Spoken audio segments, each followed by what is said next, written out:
자, 오늘 우리에게 주시는 하나님 말씀을 이제 받겠는데요. 오늘은 사무엘상 30장으로 들어갈게요. 사무엘상 30장 1절에서 6절까지 말씀을 우리가 함께 받도록 하겠습니다.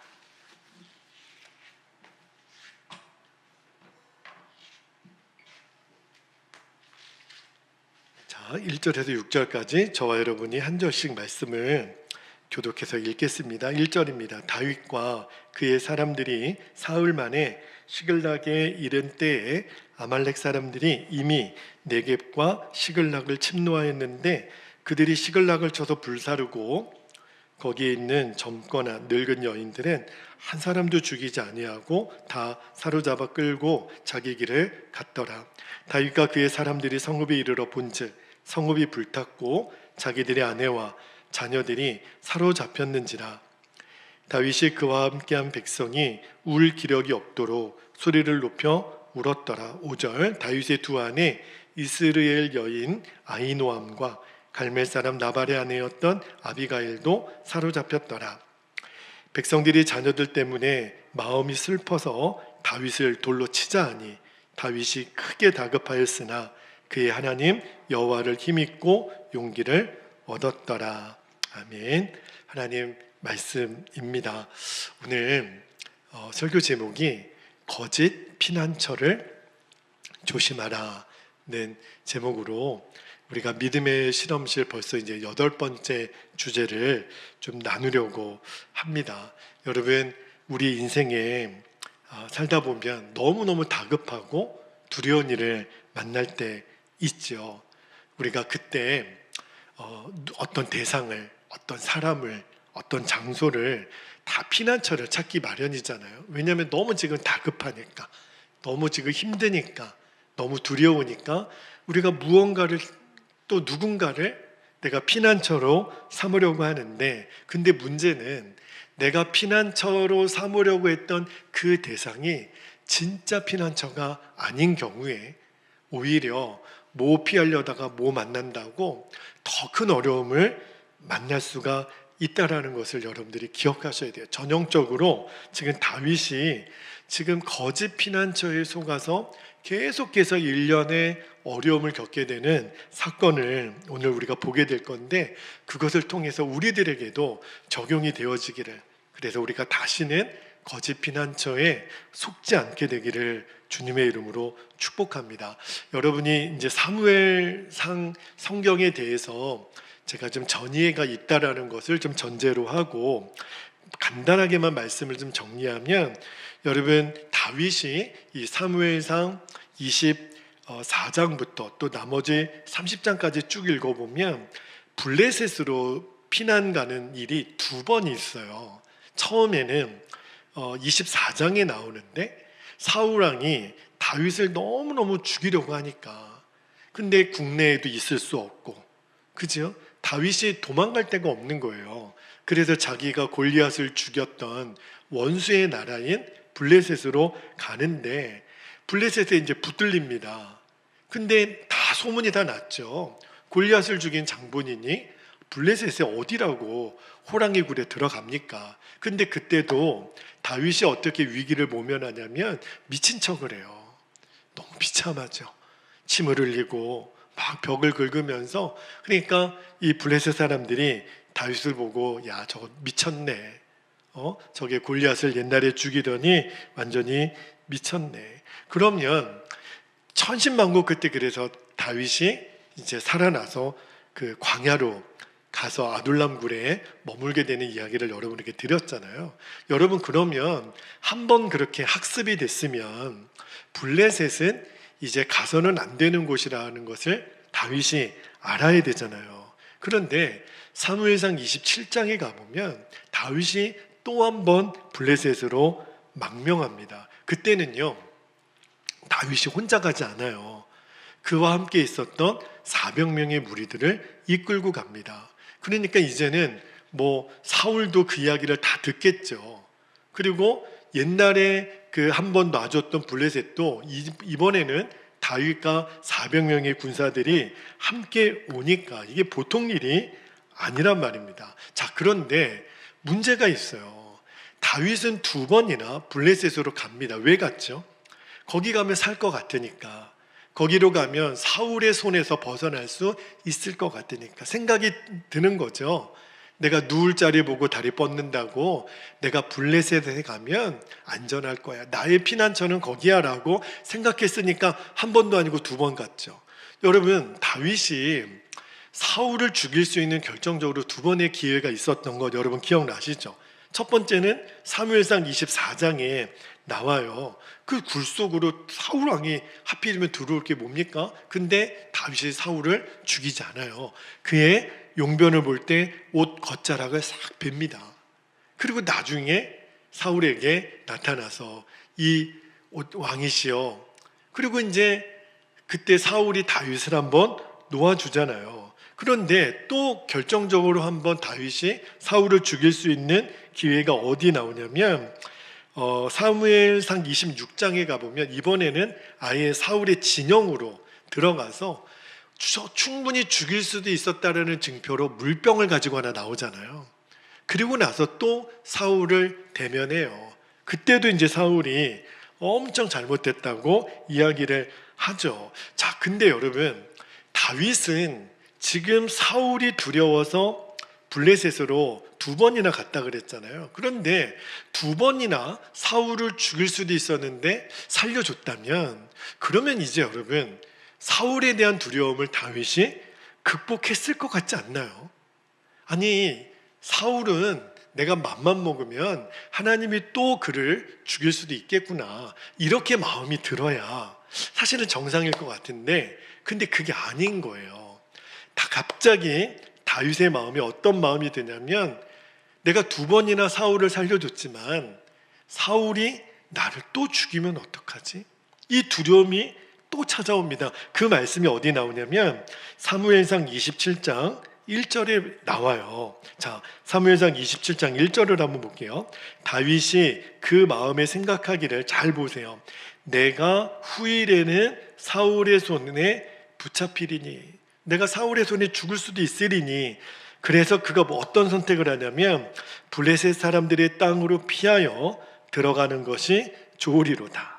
사울이 이스라엘 온 영토 내에서 다시 나를 찾다가 단념하리니 내가 그의 손에서 벗어나리라. 아니, 다윗도 그냥 즉흥적으로 생각했던 것은 아닌 것 같아요. 또 생각하고 또 했겠죠. 어떻게 하면 사울의 손에서 내가 벗어날 수 있을까? 아무래도 내가 가만히 있다가는 언젠가는 사울의 손에 붙들려서 죽을 것 같은 거예요. 그런데 그렇게 생각하고 또 생각해서 내는 결론이 뭐냐면 블레셋으로 가자. 거기가 제일 안전할 거야. 여러분, 이렇게 믿음으로 살았던 다윗도 말입니다. 갑자기 이렇게 두려운 마음이 들 때가 있었다는 거예요. 참 놀랍죠? 여러분, 우리도 그래요. 우리도 평상시에는 믿음이 그렇게 강한 것 같고, 믿음이 뜨거운 것 같고, 내 믿음은 변함없을 것 같고, 그런데 그렇게 내 충만했던 믿음이 갑자기 곤두박질 칠 때가 있어요. 이유도 알 수 없는 두려움이 몰려올 때가 있습니다. 이게 오늘 설교의 포인트인데요. 여러분, 우리가 알고 있는 사무엘 선지자도요, 여러분 갈멜산에서 850대 1의 싸움을 하잖아요. 바알과 아세라 선지자 850대 1의 싸움에서 누가 이겨요? 엘리야가 이기잖아요. 그 하나님의 불이 임하여 다 그 수렁을 태우고 그 850명을 다 죽이잖아요. 그런데 아합의 그 부인 이세벨이 엘리야를 죽이겠다고 막 이렇게 나오니까 엘리야가 너무너무 두려운 거예요. 그래가지고 도망가서 로뎀나무 아래에서 그렇게 신음하면서 하나님께 기도합니다. 차라리 하나님 나를 죽여달라고. 아니, 그 너무 전후 맥락이 안 맞잖아요. 그렇게 위대한 승리를 누렸는데도 왜 그렇게 갑자기 믿음이 곤두박질 칠까? 그죠? 여러분, 그런 믿음의 사람들도 이렇게 두려움의 문제에 봉착할 때가 있는데, 자, 근데 중요한 것은 그 두려움이 왔을 때 내 딴에는 피할 수 있는 대상을 찾아요. 내가 이렇게 하면 피할 것 같고 이렇게 하면 안전할 것 같고. 근데 내 생각에는 이것이 안전한 피난처야, 이 사람이 나에게는 피난처야 라고 생각했는데 그게 가짜 피난처라면, 그러면 사실은 더 큰 문제가 일어나요. 우리들이 지금까지 수도 없이 경험했었고, 여러분이 부탁하기는 이제 오늘 말씀으로 내가 거짓 피난처가 진짜 피난처로 오해하거나 착각하는 일이 더 이상 없게 되기를 축복합니다. 오늘 다윗이 내가 블레셋으로 가면 안전할 거야 라고 했지만 오히려 블레셋에서 엄청난 일을 만나게 돼요. 간단하게 말씀을 드리면 사무엘상 27장에 보면 이제 400명의 군사들이 이끌고 블레셋에 갔더니 블레셋에서 뭐라고 다윗에게 부탁을 하냐면 유다를 가서 노략질하라는 거예요. 당시에 블레셋과 유다는, 이스라엘은 적대국이니까. 그런데 다윗이 어떻게 유다를 내 동족에게 가서 노략질을 할 수 있겠습니까? 그래서 다윗이 어떤 생각을 하냐면 성경에 보니까 그슬과 기르스와 아말렉 족속에게 가서 대신 노략질을 합니다. 엄청나게 피비린내 나는 살육을 하죠. 왜냐하면 그럴 수밖에 없어요. 내가 살아야 되니까. 그러니까 엄한 나라에 가서 계속 그렇게 피비린내 나는 싸움을 합니다. 근데 그거는 약과예요.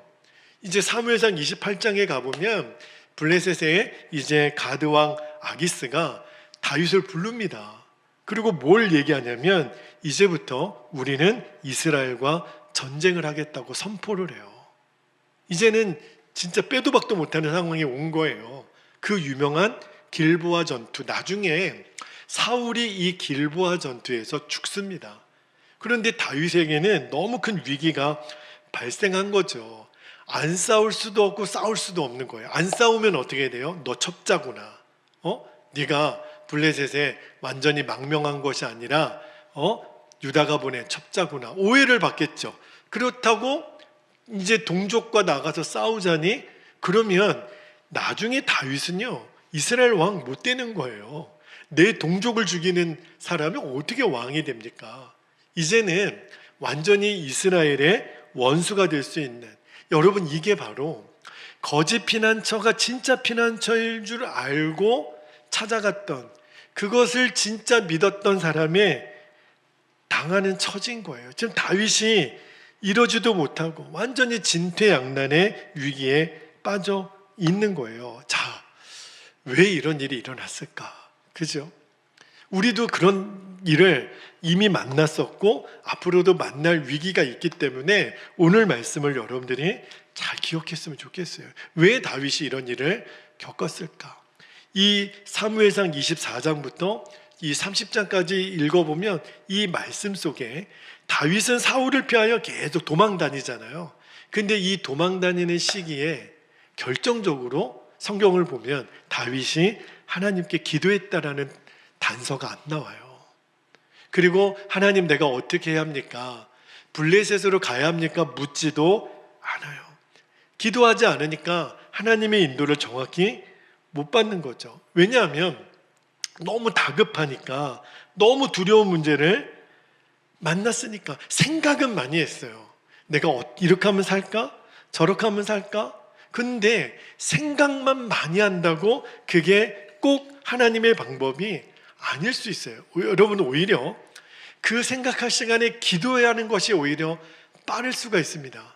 근데 생각만 엄청 했다가 오히려 낭패를 보는 일을 경험하게 되는데, 한 예화를 여러분께 좀 드릴게요. 어느 날 정육점에 이제 폐점 시간이 다 된 정육점에 어느 동네 아주머니가 닭 한 마리를 사러 정육점을 방문을 했어요. 아저씨, 닭 한 마리만 주세요. 그런데 그 정육점 아저씨가 냉장고를 열어보니까 딱 닭 한 마리가 남아 있더래요. 그래가지고 이제 닭을, 옛날에는 여러분 저울에 달아서 금액을 쳤잖아요. 그래가지고 그 아주머니에게 그 한 마리 남은 닭을 꺼내가지고 저울에 딱 올려보니까 3kg가 나오더래요.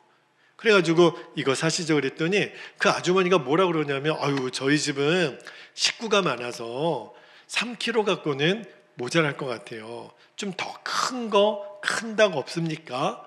그랬더니 이 주인이 지금 그게 마지막 닭이거든요. 갑자기 이상한 생각이 드는 거예요. 빨리 그 닭을 팔아치우고 싶은 생각이 드는 거예요. 그래가지고 아유 죄송합니다. 저희는 요 3kg짜리 닭 마지막 한 마리밖에 없으니 이거를 사가시든지 아니면 다른 가게로 가세요. 이렇게 했으면 좋았을 걸. 냉장고 안으로 들어가서 슬쩍 넣는 척 하다가 다시 그 닭을 또 들고 나온 거예요. 그리고 이 저울에 그대로 달아서 그 손으로 살짝 누르는 거예요. 그리고 4kg짜리 닭을 만든 겁니다.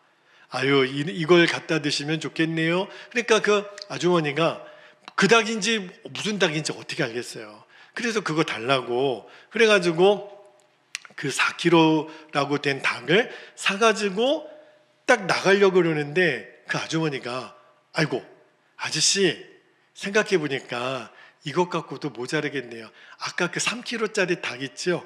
그것도 주세요. 제가 2마리 살게요. 근데 이제 난감한 거예요. 냉장고에 닭이 있어요, 없어요? 없죠.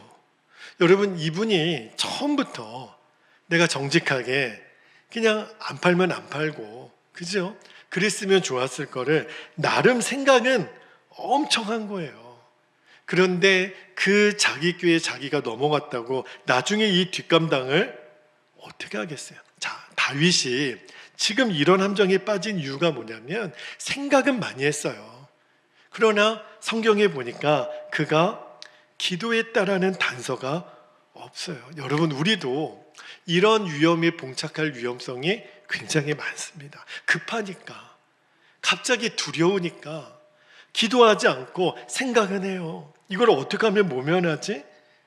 그리고 그 생각 속에서 답을 얻으려고 하니까 오히려 더 힘든 거예요. 지금 다윗의 마음에는요, 사울밖에 안 보이는 거예요. 어떻게 하면 사울에게 내가 벗어날 수 있을까? 한 번만이라도 블레셋이 어떤 존재인지, 하나님의 뜻과 계획은 어디 있는지 기도하지 않아요. 그런데 다윗이 원래 그런 사람 아니거든요. 그는 목동이었을 때부터 하나님을 찬양할 줄 알았고 예배할 줄 알았고 기도할 줄 알았던 사람. 그런데 너무너무 오랜 시간 동안 사울에게 도망을 다녀서 힘들고 지쳐서 그랬는지 갑자기 이 두려운 마음이 다윗에게 기도할 수 있는 힘을 다 가져가 버리고 맙니다. 그리고 늘 묵상하는 게 뭐냐면 내가 후일에는 사울의 손에 붙잡히리니 내가 언젠가는 사울의 손에 죽을 거야. 나는 죽을 거야. 이런 생각에 붙들리는 거예요. 여러분, 그런 생각에 붙들리니까 얼마나 사람이 두려움이 커집니까?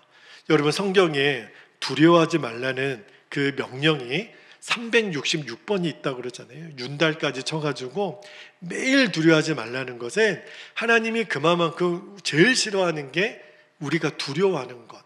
여러분, 우리가 도덕적인 죄나 윤리적인 죄도 엄청나게 큰 죄죠. 그런데 하나님 입장에서 보면 우리가 하나님을 믿는다고 하면서도 두려워하면 하나님이 그거를 제일 악한 죄로 보신다는 거예요.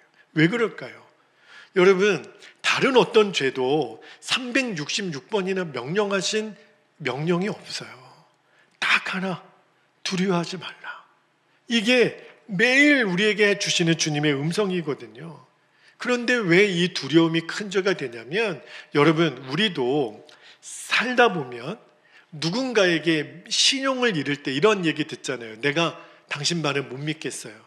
내가 다른 사람은 다 믿어도 내가 당신은 못 믿겠어요. 이러면 얼마나 마음이 아파요.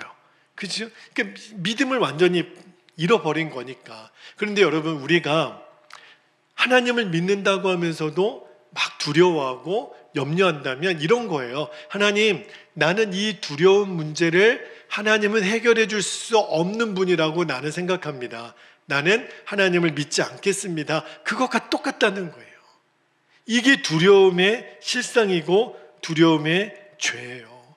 그렇다고 여러분, 두려운데 억지로 안 두려운 척하라고 그렇게 말씀드리는 게 아니라 내 안에 두려움이 역사할 때 이것이 적어도 하나님이 싫어하시는 거는 알아야 돼요. 그리고 두려움을 내 안에 용납하지 말라는 거예요. 여러분, 요즘은 거의 보기 드문 명물이 됐는데, 저희 어렸을 때는 이렇게 추석이나 설날이 되면 TV에서 꼭 해주는 방송이 하나 있었어요. 서커스. 그러고 보니까 요즘은 서커스가 없네요. 근데 여러분, 서커스 할 때 코끼리, 공굴리기, 호랑이 길들이기 이런 것도 재미있는데, 서커스의 백미 중에 백미는 뭐예요? 이 공중근해 타기. 와, 이쪽 높은 데서 이쪽 높은 데까지 사람이 막 그네에 매달려서 막 왔다리 갔다리 하는데, 그 중에서 제일 멋있는 게 뭐죠?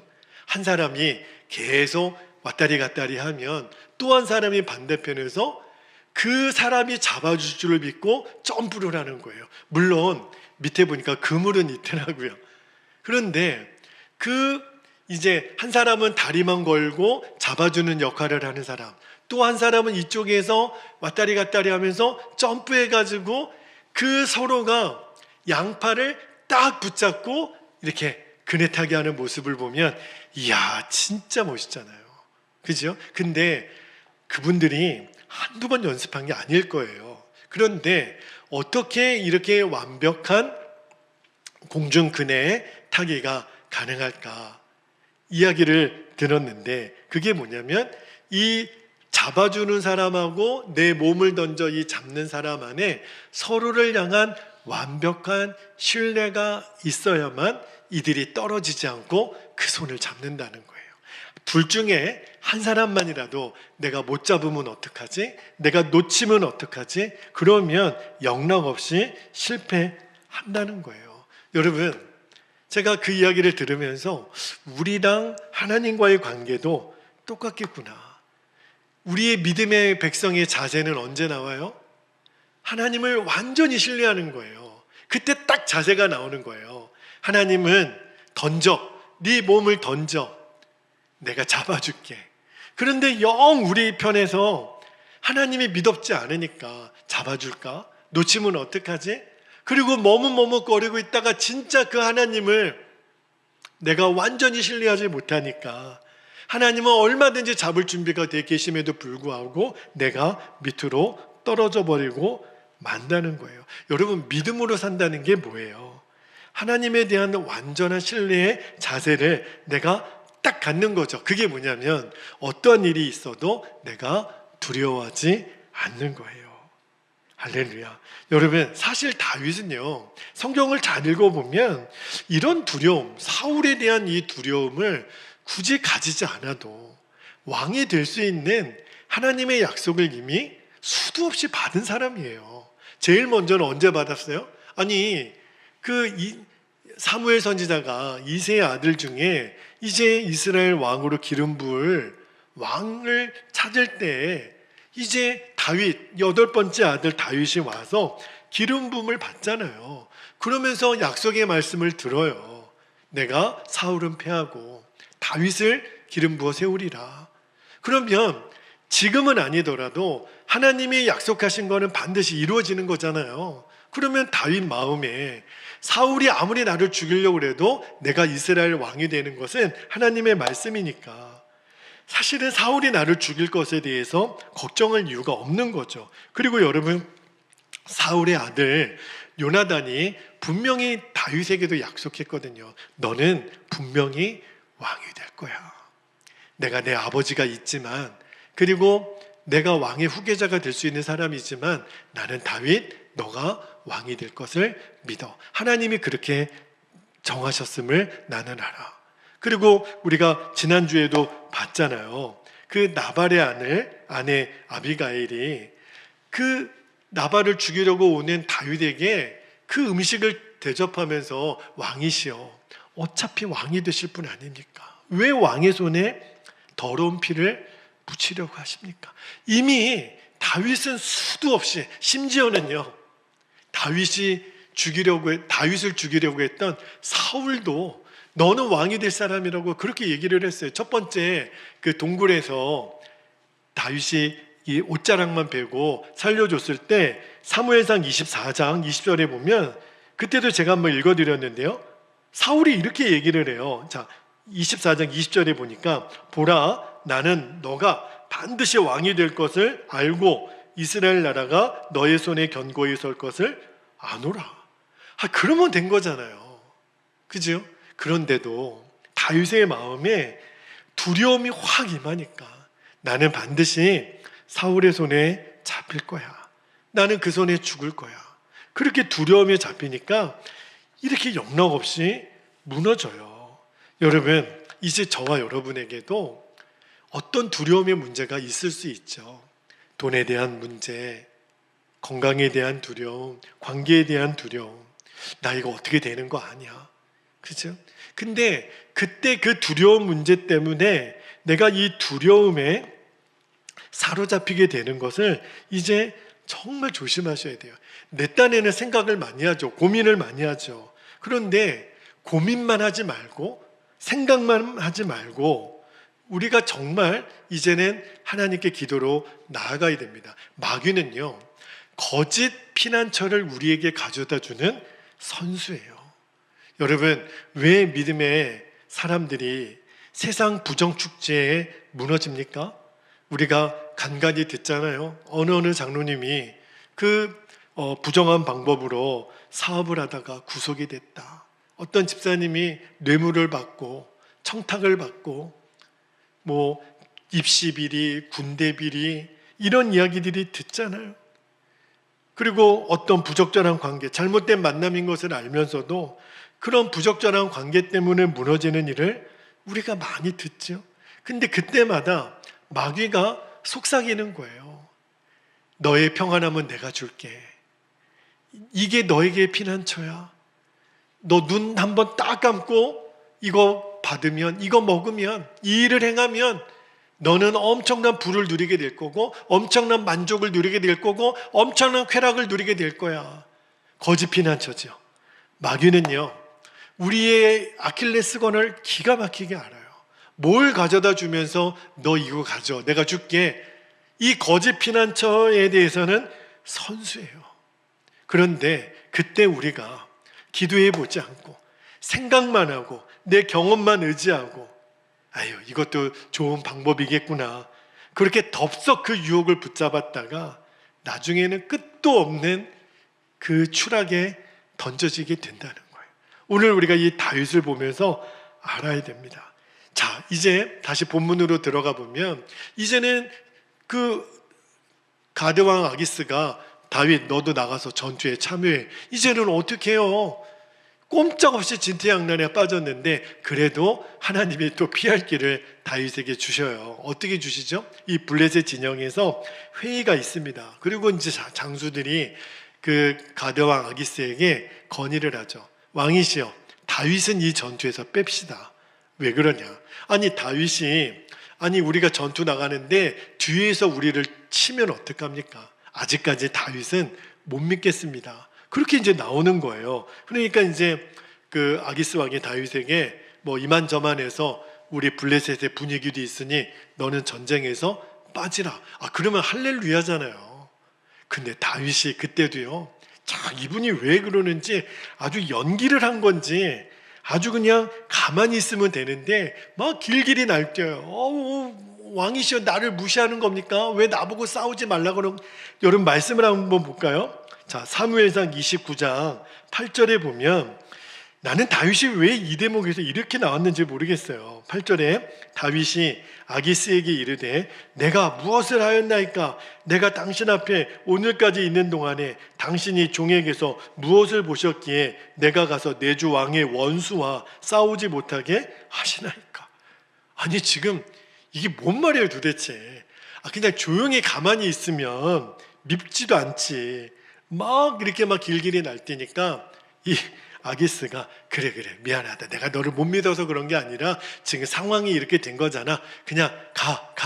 그래가지고 이제 정말 위기를 모면하고 다윗이 돌아오게 된 거예요. 그리고 나서 그 바로 직후에 일어났던 장면이 바로 이 사무엘상 30장 오늘 본문의 이야기입니다. 집에 와서 보니까 세상에 유다를 칠 때 유다의 피를 묻힐 수 없으니 그 다윗의 주변의 족속 중에 그 괴롭혔던 족속 중에 아말렉 족속이 있었죠.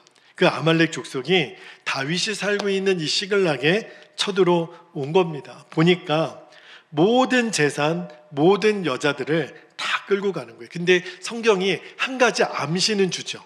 한 명도 죽이지 않고. 그러니까 저는 이 말씀을 읽다가 이것도 하나님이 다윗을 다시 세우시기 위한 각본이구나 하는 것을 알았어요. 한 사람도 죽이지 않고 그냥 생포해서 끌고 갑니다. 근데 이제 문제는요, 시글락에 돌아오니까 그 다윗의 용사들의 이제 용사들과 또 이제 주변에 있는 사람들이 막 다 목 놓고 우는 거예요. 이때까지는 다윗의 추종자들은요, 다윗이 하자는 대로 다 했어요. 다윗이 사울을 죽이지 말라 그러면 안 죽였고, 블레셋으로 가자 그러면 갔고, 하여튼간 다윗이 시키는 거는 다 했어요. 근데 지금 상황이 달라요. 내 아내, 내 딸, 내 어머니가 다 지금 아말렉에 붙잡혀간 상황이니까 성경에 보니까 다윗을 돌로 쳐 죽이려고 그들이 막 울분을 터뜨리는 겁니다. 이제 진짜 다윗이 위기를 당한 거죠. 여러분, 이게 바로 거짓 피난처에 속은 자가 결국 마지막에 만나는 결과예요. 결코 내가 원했던 피난은 하나도 누리지 못합니다. 거짓 피난처에 속으니까 오히려 문제는 더 어려워지고 더 힘들게 되어지는 거예요. 근데 감사한 거는 저는 오늘 6절 말씀이 너무 마음에 위로가 되더라고요. 그때 다윗이 하나님을 찾아요. 그리고 이제 이 6절 이후에 다윗이 하나님께 기도합니다. 하나님, 제가 이런 기가 막힌 상황을 만났는데 어떡합니까? 지금이라도 아말렉을 쫓아갑니까? 어디로 갔는지, 얼마큼 갔는지 알 수 없지만, 그때 또 하나님이 중간에 한 소년을 만나게 해서 그들이 있는 길까지도 다 알게 해주시죠. 다 이게 하나님의 각본 안에 있기는 있어요. 하나님이 다윗의 기도를 들으시고 쫓아가라. 그리고 이제 부하랑 쫓아가는데 처음에 600명을 데리고 갔는데 얼마나 생명을 걸고 쫓아갔는지 200명은 나중에 낙오자가 돼요. 어쨌든 400명이 가서 이제 그 용사들과 함께 아말렉에 끌려갔던 모든 처자들을 다 찾아옵니다. 그리고 그 잃어버렸던 모든 재물들 다 찾아갖고 돌아온 내용이 이 사무엘상 30장의 이야기예요. 자, 이제 여러분 말씀을 제가 마무리하려고 하는데 오늘 우리에게 주시는 도전이 뭘까? 우리에게 갑작스럽게 찾아오는 이 두려운 일, 다급한 일이 왔을 때 생각하는 거 좋아요. 고민하는 거 좋아요. 누군가에게 상담하는 거 좋아요. 그러나 제일 중요한 게 빠지면 안 돼요. 그 문제를 가지고 하나님 앞에 가지고 가는 겁니다. 그리고 기도로 푸는 거예요. 반드시 여러분 기억하십시오. 기도하면 하나님이 그 문제를 풀 수 있는 지혜도 주시고 그 문제를 이길 수 있는 담대함도 주십니다. 여러분, 이 기도의 승리에 대한 간증이 여러분에게 있기를 축복합니다. 그 남서울 비전교회 그 최요한 목사님이 그런 간증을 하신 적이 있는데, 이 최요한 목사님이 젊었을 때 군대를 갈 때, 저는 그런 기도를 해본 적이 없는데 군대를 가기 전에 그 입대 전에 이런 기도를 했대요. 하나님, 제가 군대에 기도하기 위해서 저는 입대하겠습니다. 처음 들어봤어요. 아니 그냥 때가 돼서 의무니까 어쩔 수 없이 군대 가는 거지. 근데 굳이 내가 군대에 기도하러 군대에 가겠습니다. 그런 사람 제가 못 봤거든요. 근데 이 최현 목사님이 기도하러 군대에 가겠다는 거예요. 왜냐하면 군대에 가면 쉬는 시간이 있고 기도할 시간이 많을 것 같다는 생각이 들었대요. 그래가지고 군대에 가서 훈련소 갔다가 이제 자대 배치 받고 이등병이 됐는데 그 중대장을 찾아가서 이런 부탁을 했대요. 여러분, 군대 가면 우리 자매님들은 잘 모르지만 매일 2시간씩 보초 서는 게 있어요. 그 탄약고나 또는 이렇게 철조망 있는 그 경계선에 사실은 진짜 누가 와서가 아니라 늘 그렇게 경계 근무를 하는 원칙이 있거든요. 그래가지고 그 이등병이 중대장 찾아가가지고 제가 그 보초를 설 때 새벽 2시부터 새벽 4시까지 보초를 서겠습니다. 그러는 거예요. 근데 사실은 그 시간이 젊었을 때 제일 꿀잠 자는 시간이 새벽 2시에서 새벽 4시 사이거든요. 만약에 제가 보통 군인들이 10시에 취침하거든요. 잠들었는데 그 이제 전번 사람이 이제 다시 가야 되니까 그 이제 부대 안에 있는 보초병이 깨웁니다. 다음 이제 보초 순번이니까 그때요 막 죽이고 싶어요. 한참 꿀잠 자고 있는데 그 내 단잠을 깨우니까 근데 이 최현 목사님이 자기는 그 2시부터 4시까지 아예 그냥 거기에 고정으로 배치해 달라고 부탁을 하는 거예요. 왜 그랬냐면 그때는 누구에게도 방해받지 않으니까 너무너무 조용하고 그리고 그 은밀한 새벽 시간에 하나님과 기도했으면 너무 좋겠다고 그렇게 아예 붙박이가 되겠다고 요청을 하니까 중대장이 허락을 해줬다는 거예요. 그래서 진짜 특별한 일이 아니면 계속 그 보초를 섰다는 겁니다. 기도하기 제일 좋은 시간이니까. 그런데 어느 날 중대장이 부르더래요. 너 2박 3일 동안 포상휴가 갔다 와라. 근데 군대에서는 사격을 잘하든지 무슨 뭐 특별한 일이 아니면 포상휴가 없거든요. 제가 왜 포상휴가를 갑니까? 중대장이 하는 소리가 아유 그냥 갔다 오라. 아니 이등병한테 2박 3일 포상휴가를 주니까 너무 감사하잖아요. 그래서 그 목사님이 그랬대요. 내가 기도 열심히 해가지고 하나님이 선물을 주셨나 보다. 그래가지고 이제 2박 3일 잘 갔다가 이제 부대 와서 복귀 신고를 한 거예요. 중대장한테 뭐 입영 해가지고 뭐 복귀했습니다. 충성 그러고 있는데 중대장이 묻더래요. 집안에 별일은 없냐? 아유 없습니다. 그래? 아버지는 잘 계시냐? 아버지 잘 계십니다. 아닌 것 같은데. 너 진짜 솔직히 말해봐. 너 아버지 잘 계시냐? 아, 우리 아버지 잘 계십니다. 근데 중대장이 이 이등병이 아주 그냥 붙박이로 말뚝으로 그 제일 다 하기 싫은 시간에 보초를 선다라는 게 사실은 이상하잖아요. 이 관심사병이 된 거예요. 얘 타령하는 거 아니야? 얘 무슨 뭐 사고 치는 거 아니야? 그래가지고 가끔씩 몰래 그 보초서는 이 최이병 그 보초서는 데를 살짝 가서 보니까 이 아이가 아버지 그러면서 아버지 어떡해요? 그러니까 이 중대장이 야 집에 아버지에게 무슨 큰일이 있구나. 근데 이제 기도한 거죠. 아버지 그냥 살아계신 하나님 아버지 계속 막 아버지 그렇게 기도하니까 중대장이 야 이게 집에 보통 일이 아니구나. 그래가지고 일단은 얘가 사고 치기 전에 휴가라도 한번 보내줘야 되겠다. 그래가지고 2박 3일 포상휴가를 갔다 왔다는 거예요. 그리고 이제 나중에 자초지정을 들어보니까 아 이게 육신의 아버지가 아니고 하나님 아버지. 야 그게 하나님 아버지냐? 그게 하나님이야? 그래가지고 그 간증을 말씀하시면서 본인은 하여튼간 일만 생기면 하나님께 기도하고 하나님께 대면하고 하나님께 구하고 그래서 기도로 이 문제들을 돌파했다는 간증을 하시더라고요. 여러분 제가 이 말씀을 여러분에게도 드리는 이유가 우리들이 1년을 살고 한 달을 살고 한 주간을 살면서 내 기도에 응답하시는 그 기도의 승리의 체험이 여러분에게 있기를 축복합니다. 다윗은요 이 경험이 그에게 뼈저린 경험이 돼요. 그리고 다윗이 이 시글락에서 빼앗긴 그 두 아내도 찾아오잖아요.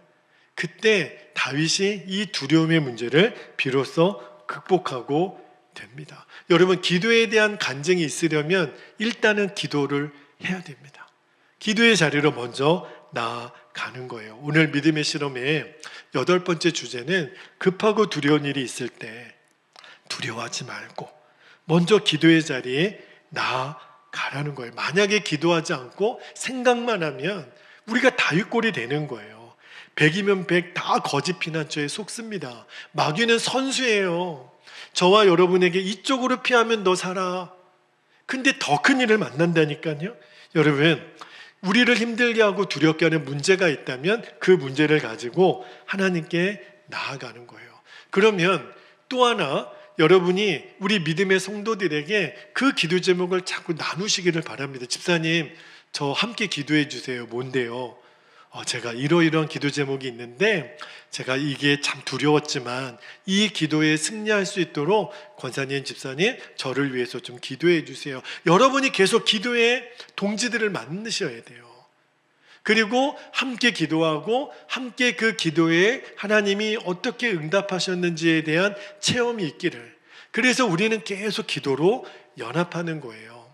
그래서 서로 기도 제목을 나누고 기도 제목을 올리고 또 기도의 승리를 우리가 간증하고, 그죠?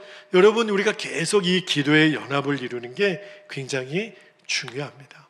여러분, 오늘 이제 우리가 기도의 자리로 나아갈 텐데 믿음의 실험 8번째 주제, 거짓 피난처에 더 이상 우리들이 속지 않는 겁니다. 거기에 우리들이 마음을 빼앗기지 않는 거예요. 우리가 두려워하면 하나님 진짜 안 믿는 거예요. 이제 그 문제를 가지고 하나님께 나아가서 기도로 풀면 문제는 반드시 해결이 되고 우리들의 믿음에 더 담대함이 생깁니다. 여러분에게 그 기도의 승리가 있기를 주의 이름으로 축복합니다. 자, 이제 우리 함께 기도하겠습니다. 2가지 기도 제목 오늘도 우리가 붙들고 기도합니다. 첫 번째는 마귀가 가져다주는 이 두려움과 의심이 있어요.